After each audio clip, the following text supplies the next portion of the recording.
Assalamualaikum warahmatullahi wabarakatuh. Perkenalkan, nama saya Nurhaliza dengan NIM 1911119. Saya dari kelas 4E Pendidikan Agama Islam. Di sini saya memenuhi tugas mata kuliah pengembangan media dan sumber belajar. Di sini saya akan membahas tentang konsep dasar teknologi, media, dan sumber belajar.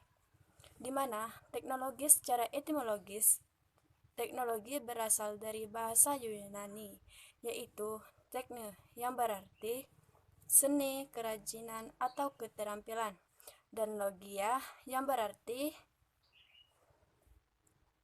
kata, studi, atau tubuh ilmu pengetahuan.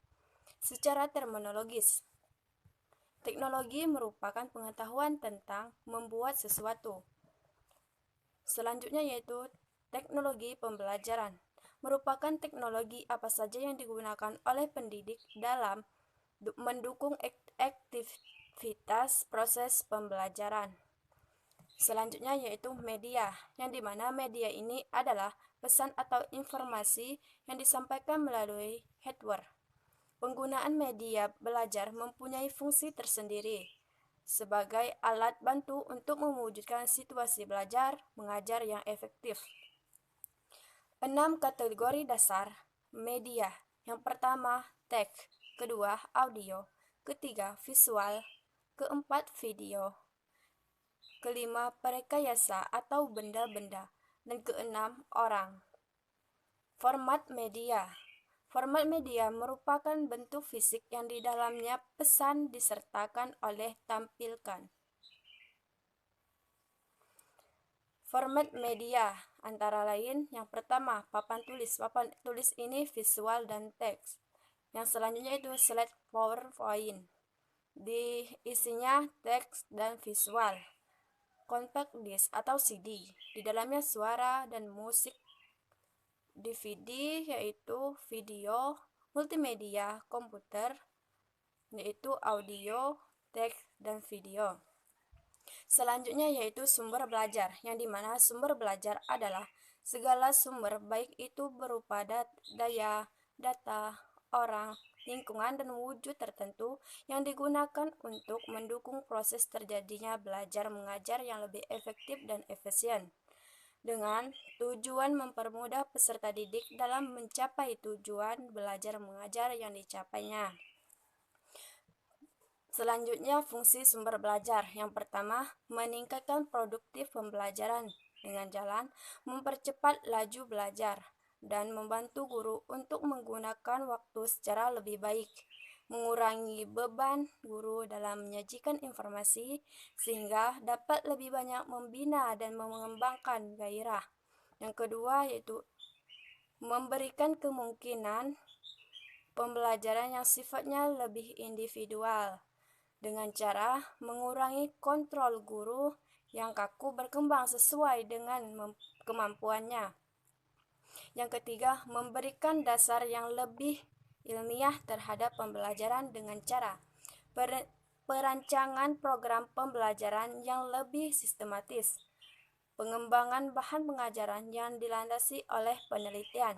Yang keempat, lebih memantapkan pembelajaran dengan jalan meningkatkan kemampuan sumber belajar, penyajian informasi dan bahan secara lebih konkret.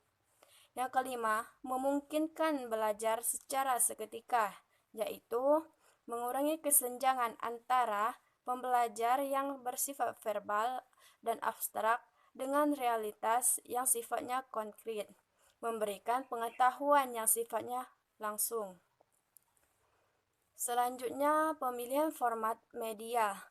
Faktor-faktor yang harus dipertimbangkan. Yang pertama, teknologi dan media yang tersedia. Yang kedua, keragaman peserta didik, misalnya membaca bukan pembaca atau lebih suka mendengar.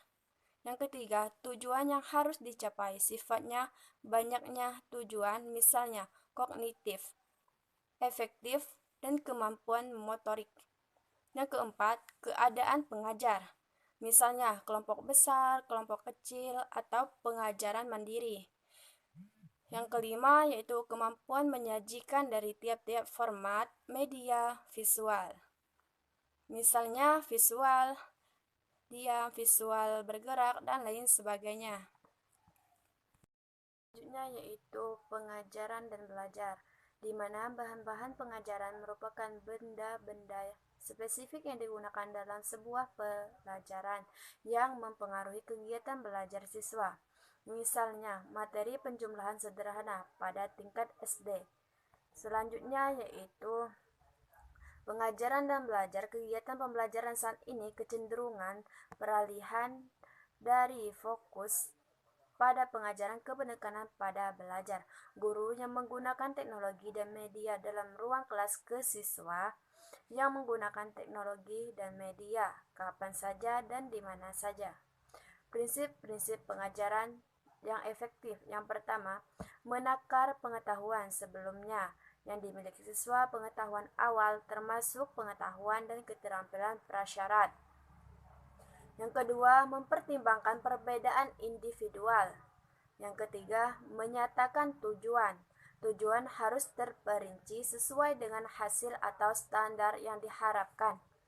Yang keempat, mengembangkan kemampuan metakognitif, keterampilan yang selektif dalam mengawasi, mengevaluasi, menyesuaikan pendekatan siswa.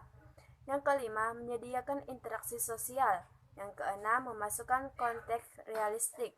Selanjutnya, melibatkan para siswa dalam praktik relevan. Yang terakhir yaitu menyediakan umpan balik yang konstruktif, terus-menerus, dan tepat waktu. Selanjutnya, peran teknologi dan media dalam belajar. Peran teknologi dan media. Pembelajaran berpusat pada guru.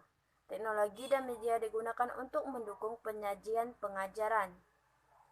Salah satu contoh yaitu guru menampilkan rekaman video pemberian makan burung di kebun binatang yang dapat memudahkan presentasi guru tentang kebiasaan makan burung-burung. Selanjutnya, pembelajaran berpusat pada siswa. Contoh, pendidikan jarak jauh, video dan program komputer yang dikirim ke siswa perorangan. Selanjutnya yaitu lingkungan belajar. Lingkungan belajar merupakan lingkungan atau situasi fisik yang di dalamnya pembelajaran diharapkan berlangsung, mencakup fasilitas fisik, suasana akademik, dan emosional serta teknologi pengajaran.